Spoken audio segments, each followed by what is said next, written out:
Gente, agora a gente vai usar modelos didáticos, tá bom? Para falar um pouquinho mais sobre o assunto. Dentro de estrutura da matéria, a gente pode falar também de sistema de materiais, tá bom, gente? Quando a gente fala de sistema de materiais, a gente vai ter aqui uma divisão entre substância pura e mistura. Qual é a diferença, professor, entre substância pura e mistura? Substância pura é quando tem só uma substância. Imagine que eu tenho um sistema onde ele tem apenas moléculas do gás nitrogênio. Então, N2. Ó, nitrogênio, nitrogênio. Nesse sistema aqui, eu vou ter outra substância? Não. Então, se eu encontro apenas uma substância, eu tenho uma substância pura. A água que a gente bebe, por exemplo, da Embasa, às vezes a gente pensa assim, aquilo ali é água pura, não está misturada com sal.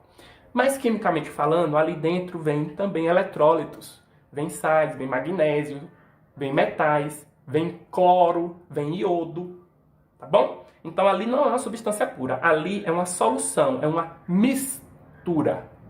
Por quê? Diferentemente desse sistema onde eu acabei de mostrar, imagine que numa água, por exemplo, mineral, uma água que a gente vem na torneira da Embasa, tem água ali dentro. Então, nós temos já aqui uma substância. Água.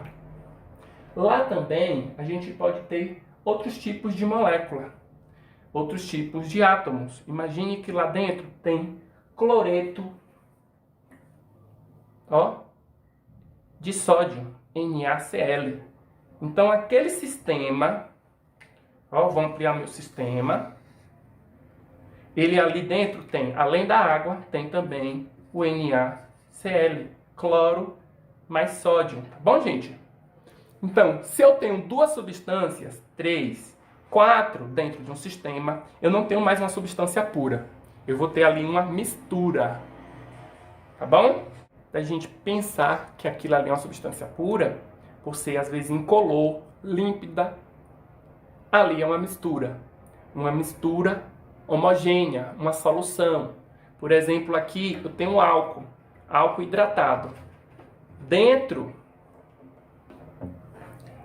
desse vaso aqui, além da água, eu vou ter álcool também. Aparentemente é uma substância só, mas eu sei que na composição tem duas substâncias. Então, deixa de ser substância pura para ser uma mistura. Agora, gente, a gente vai dividir substância pura em dois conceitos, tá bom? Primeiro conceito, substância pura simples e substância pura composta. Presta atenção no que eu vou fazer. Eu vou colocar aqui um modelo de um lado e agora eu vou colocar um outro modelo do outro lado. Eu vou deixar você pensar um pouco. Só de olhar para esses dois modelos e dizer que essa daqui é uma substância pura composta e essa é uma substância pura simples, você consegue entender qual é a diferença de um para o outro? Muito bem. Olha só, se você respondeu que aqui é simples porque só tem um tipo de elemento, você acertou. Então, substância simples, um elemento.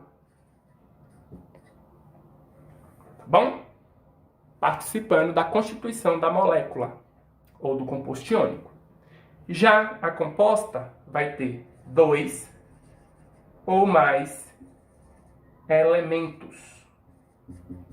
Nesse caso aqui só tem um elemento, por exemplo, hidrogênio, e nesse aqui, hidrogênio e oxigênio. Aqui é uma molécula de água. Então, a água, ela é uma molécula composta. Bom, já o gás hidrogênio, eu vou deixar aqui, eu vou colocar aqui a fórmula da água e aqui a fórmula do gás hidrogênio. Já o gás hidrogênio é um exemplo de molécula simples. Então, eu posso ter uma substância pura, somente gás hidrogênio, mais simples, porque só tem um tipo de elemento. E eu posso ter uma substância pura, por exemplo, somente água dentro de um recipiente. E aí eu vou dizer que ela é composta, porque é composta por 2 ou mais elementos. Bom, só lembrando, gente, para eu conseguir água pura, existem processos químicos e físicos pelos quais a gente consegue fazer isso. Um dos é a destilação, tá bom? A água passa por um processo de destilação, separando ela de todas as outras substâncias, fazendo com que aquela mistura seja separada, deixando apenas uma substância só, passando a se tornar pura.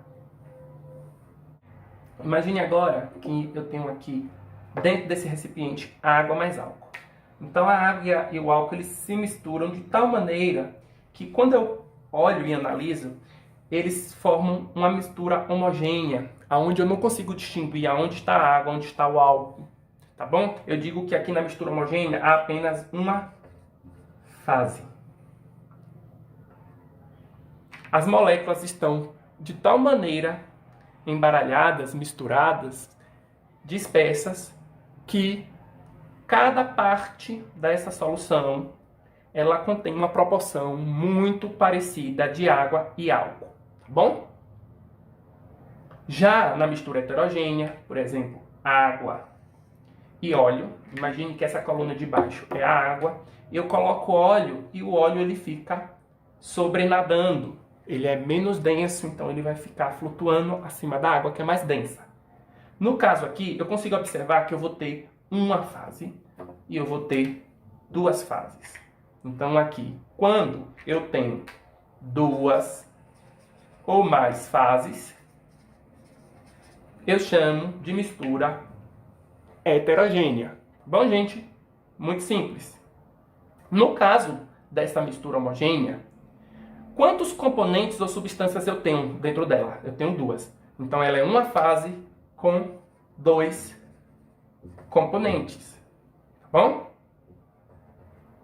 Já aqui eu tenho duas fases e tenho também dois componentes.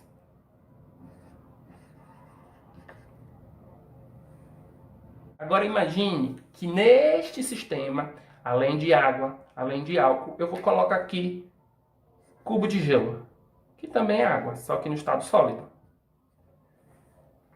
Nesse caso aqui, eu deixo de ter um sistema homogêneo, porque agora eu tenho aqui uma fase no estado líquido e uma fase no estado sólido. Então, no sistema de materiais, gente, eu conto as fases. Apesar de eu ter água aqui líquida e água aqui sólida, ser a mesma substância, elas estão em fases diferentes. Então eu vou ter uma fase, que é a solução entre água e álcool, e a outra fase, que é a água no estado sólido. Então aqui eu vou ter duas fases. Bom? Com quantos componentes ainda tem somente água e álcool? Então, dois componentes. Nesse caso aqui, gente, além da água e do óleo, eu vou acrescentar aqui areia. Tá bom? Imagine que a areia vai estar aqui embaixo, ó, porque ela é mais densa e ela se depositou como um corpo de fundo. Bom? Agora nós vamos ter quantas fases? Vamos ter uma fase que é a areia, a outra fase que é a água e a terceira fase que é o óleo. Então agora aqui nós temos um sistema com três fases. Ó, três fases. Quantos componentes? 1, 2, 3. Três substâncias, três componentes. Bom, agora esses dois sistemas são juntamente dois sistemas heterogêneos, duas misturas heterogêneas. É isso aí, gente. Bom estudo, tá bom? Antes de me despedir, eu lembrei bem. Olha só, existem algumas pegadinhas. Quando a gente não consegue determinar a mistura, a gente chama de indeterminada. Por exemplo, a gente não consegue contar as fases. O quartzo, por exemplo, que tem 3 minerais ali na sua formação. Há também, por exemplo, o leite. A gente tem água, tem lactose, que é um açúcar, tem gordura, tem cálcio. Então imagine quantos componentes tem ali. A olho nu parece que é homogênea, mas quando você olha, por exemplo, em um microscópio, você consegue ver várias fases, não dá para determinar, tá bom? Tem estruturas sólidas, como um resto de células ali dentro, anticorpos, tá bom? Que são moléculas proteicas maiores. Então, gente, o sangue, por exemplo, ele é rico também em água. Ali dentro tem açúcares, tem gordura, tem células. Só de células lá vai ter hemácias, neutrófilos, basófilos, eosinófilos, macrófagos, por exemplo, tá bom? Os monócitos. Então, gente, leite, sangue, lembra bem, não dá para definir as fases, então é indeterminado e é uma mistura heterogênea, apesar da sua aparência. A outra coisa que é muito importante é a gente pensar o seguinte, que não existe só misturas líquidas, tá bom? Existe também na fase gasosa, por exemplo, o ar atmosférico é uma mistura homogênea, composto de vários gases, tipo gás oxigênio, monóxido de carbono, dióxido de carbono, gás hidrogênio. E há também, por exemplo, as misturas sólidas, a exemplo do cadeado. Bons estudos, até a próxima. Valeu!